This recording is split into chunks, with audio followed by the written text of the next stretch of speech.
Yang terhormat Bapak-Bapak, Ibu-Ibu, salam Pancasila. Bapak-bapak, ibu-ibu yang melihat video saya ini, tolong jangan lupa subscribe, like, dan di-share. Sifatnya gratis. Saya akan mengomentari pada hari Kamis, tanggal 14 Oktober tahun 2021 ini, kata Profesor Mahmubani dari Singapura memuji Jokowi pemimpin yang cerdas. Profesor Mahmubani dari Singapura menyatakan bahwa Presiden Joko Widodo cerdas mengelola negara Indonesia.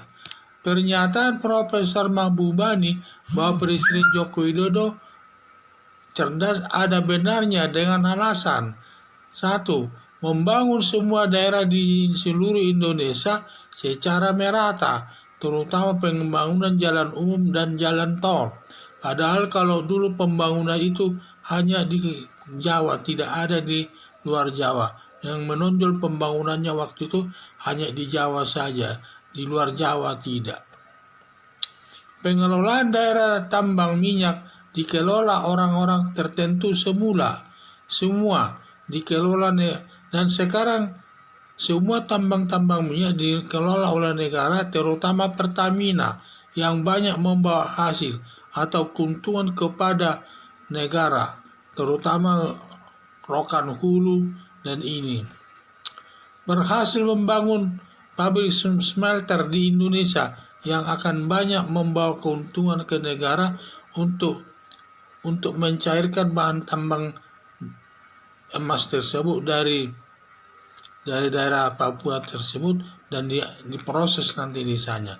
Kalau dulu tidak ada dibangun pabrik smelter, semua hasil tambang daripada Papua itu tersebut dan langsung dibawa ke luar negeri, yaitu pabriknya itu tersebut ialah pabrik yang berada di Papua tersebut yang banyak menghasilkan tambang emas, dan sekarang dia sudah bisa diambil 51% modalnya oleh Indonesia dan dalam pembangunan smelter tersebut. Yaitu sangat hebatlah ini, sangat pintarlah dia. Hizbut Tahrir Indonesia dan Forum Pembela Islam dalam pemerintahan Susilo Bambang Yudhoyono sangat berkembang pada saat itu dan merusak tatanan bernegara.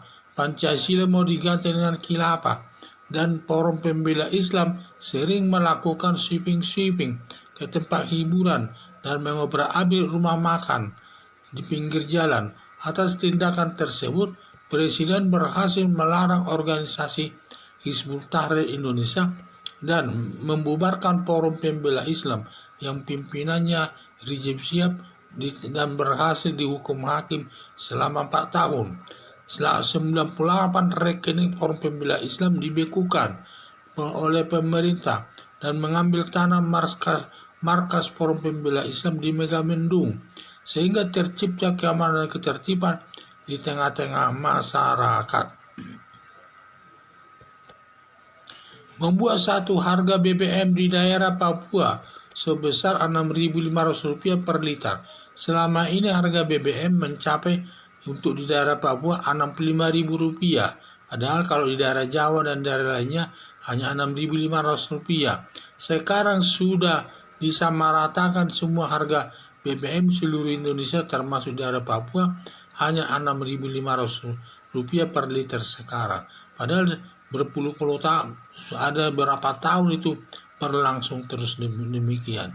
Sehingga ada kesenjangan sosial dan ada rasa iri daripada orang Papua kepada Indonesia bagian timur, ada kebagian masyarakat lainnya.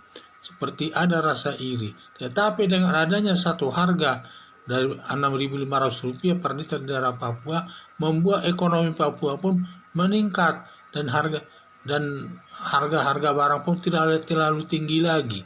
Itulah saya lihat keberhasilan daripada Presiden Joko Widodo ini.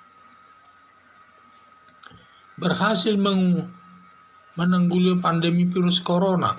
Walaupun masih ada virus corona, tetapi kalau tingkat tingkat permasalahannya tidak begitu besar dibandingkan negara lain, dan juga keuangan Indonesia pun bisa terkendali dalam menghadapi pandemi virus corona tersebut. Harapan saya Presiden Joko Widodo lebih cerdas lagi memimpin negara Indonesia untuk menuju yang lebih baik lagi ke depan.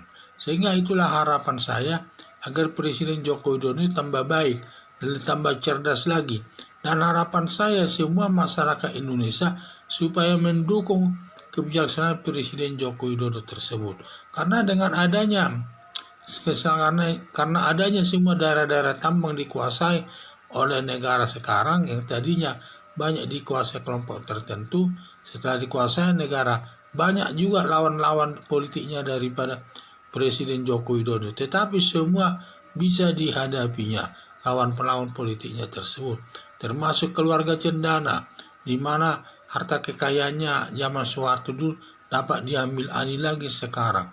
Demikian juga Cikeas bisa dihadapi semua. Jadi harapan saya agar Presiden Joko Widodo ini tambah cerdas dan kita semua masyarakat Indonesia mendukungnya dalam Presiden Joko Widodo dalam memimpin negara Indonesia ini. Sekian dan terima kasih.